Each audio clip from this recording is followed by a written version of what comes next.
Let's read source 2 for the presidency investigation. It's titled Madison's Notes. Let's start by reading the central question to remind ourselves of the purpose for reading this source. Would the founders have approved of executive actions concerning DACA? Okay, now let's go to the attribution to see where the source comes from. Excerpt adapted from James Madison's notes, titled The Debates in the Federal Convention of 1787, written on June 1st, 1787.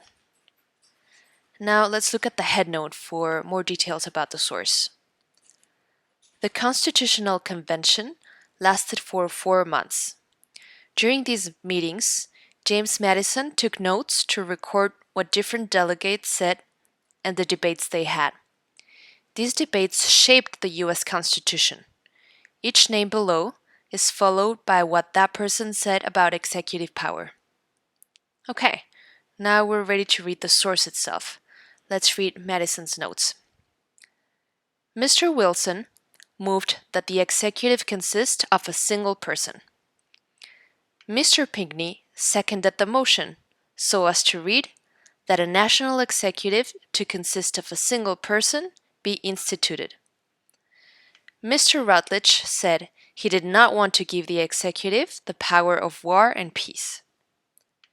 Mr. Sherman said he thought the executive position would be nothing more than an institution for carrying out the will of the legislature, because the legislature is trusted to act according to the people's will. Mr. Wilson thought the only executive powers included executing the laws and appointing officers not already appointed by the legislature. Mr. Madison suggested changes to the wording of the draft Constitution.